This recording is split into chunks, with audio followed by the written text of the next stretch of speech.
Bonjour, bonsoir à tous et bienvenue pour cet épisode concernant JPA que j'ai nommé Pousser JPA dans ses retranchements. Alors on est parti directement.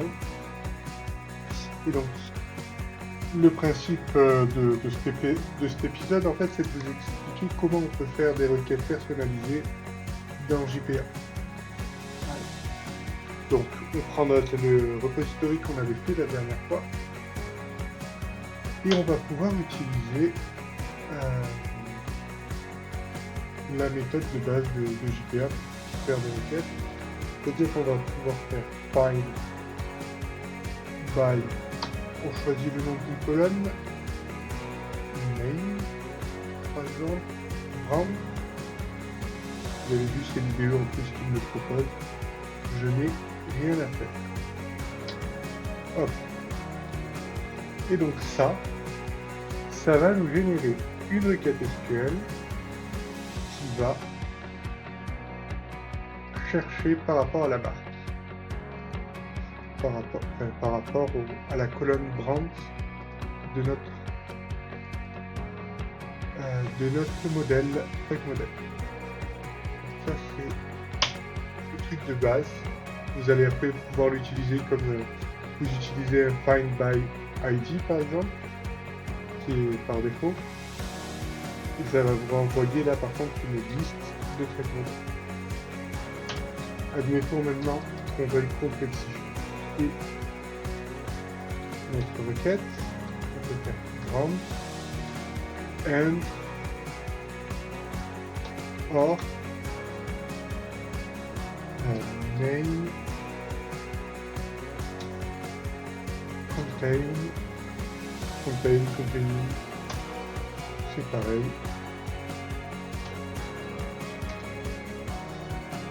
Et là, par contre, c'est à nous de faire ceci. Hop. Tac. Et là, on va mettre arrobase param pour ajouter un paramètre. Donc la brand. Qui sera là donc à égal encore, comme tout à l'heure. Et arrobase param. Mais non, il n'y a pas besoin des params là. Excusez-moi. Je prends l'étape suivante. Donc, string. Et là, c'est bon. Et là, vous avez une requête qui va prendre votre paramètre netBrand, qui va regarder si la marque elle est égale à ça. Et pour le name, elle va faire un like %, mais la valeur de votre paramètre %. Et donc elle va voir si votre nom contient ce qu'il y a dans le. Et donc ça, vous allez pouvoir en faire une quasi-infinité de possibilités de requêtes. Mais en fait, le truc, c'est que si après vous rajoutez... bon, là, on a encore quelque chose de simple, mais si vous rajoutez encore des paramètres, après, ça va vous faire des requêtes à rallonge. Dans certains cas, vous n'allez pas pouvoir faire tout ce que vous voulez grâce à ça. Donc, quand on n'arrive plus à gérer avec les noms des méthodes, on va pouvoir utiliser @query. Et donc par exemple, si on veut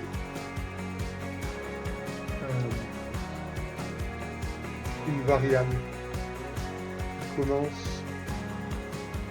par ce qu'on passe en paramètre, par une valeur passée en paramètre,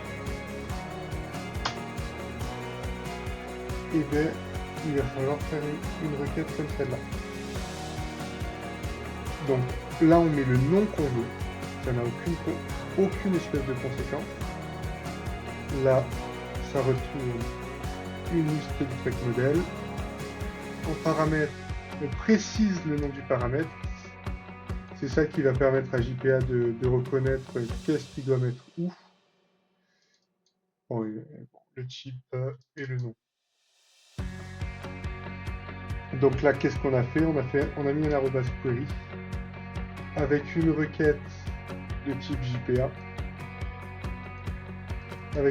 Alors là, c'est ou le nom de la classe, ou si, comme moi je l'ai fait ici, vous avez mis entity name égale truck, c'est le nom qui est ici, donc le nom de la table. Je précise dans le T, where, ça c'est du SQL, le nom, like, et on fait un concat. Deux points, le nom du paramètre va remplacer cette valeur avec les guillemets, va remplacer deux points begin par le paramètre. Donc ça va fonctionner aussi. On va pouvoir encore complexifier les choses, et pour ça j'ai besoin de modifier mon track model.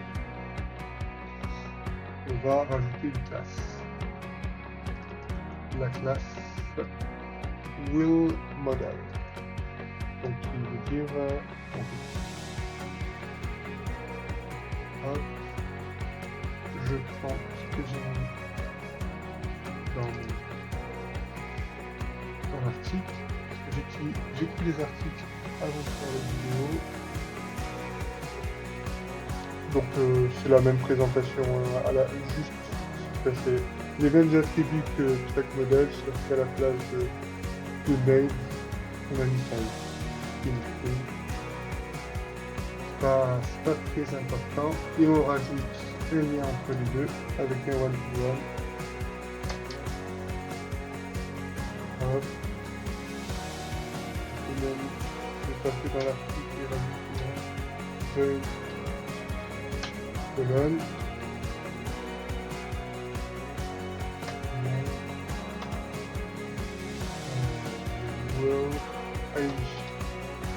Alors normalement c'est ça qui ferait par défaut.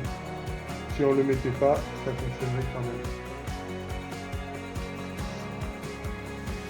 Donc une fois qu'on a fait ça, on va pouvoir faire une requête dans notre repository. Query. On reprend ce qu'on a fait précédemment.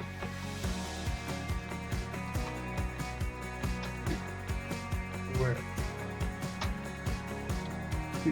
Ouais. Will.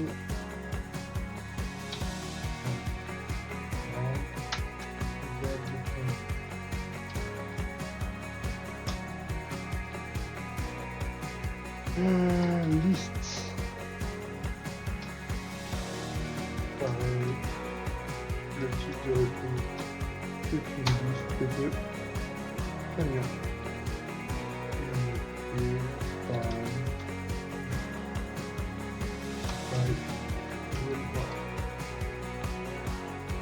On remet le parade.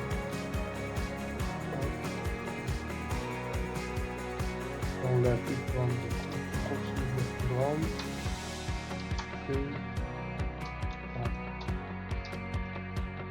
Ok.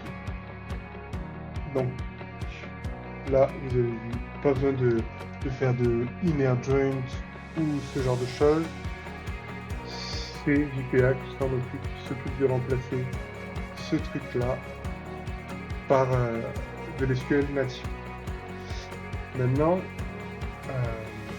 là c'est facile, on n'a pas des requêtes complexes à faire, mais admettons qu'on a une base de données complexe où en fait Spring Boot on l'a ajouté à côté d'autres choses et on a besoin de requêter d'autres tables, de faire des liens, des liaisons. On a quelque chose de complexe, de lourd. On a besoin d'une requête qui va être optimisée aux petits oignons et on a quelqu'un dans l'équipe qui s'y connaît bien. Donc là, on va pouvoir faire une query native, donc une query SQL. Donc c'est le même principe, sauf que on met native query égale true. Et on va donner le même nom en mettant juste native. Voilà. Et après, on tape notre requête SQL select étoile from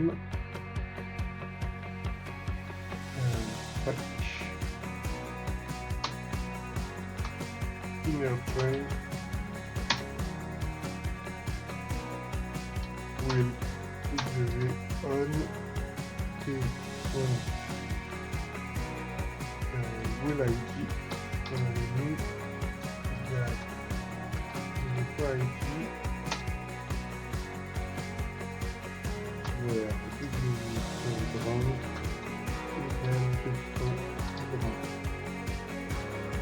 voilà. Donc là on a notre requête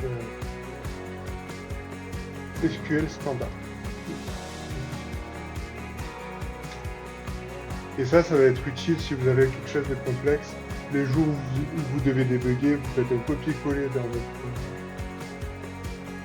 dans votre logiciel de base de données, des beavers par exemple, et vous allez pouvoir faire votre requête et regarder ce qui ne va pas, avoir des choses un peu plus claires. Voilà, donc là c'est tout pour moi. Je vous laisse essayer de découvrir toutes les possibilités qu'il peut y avoir encore, parce que là il y a énormément de possibilités. Allez, bonne journée, à bientôt.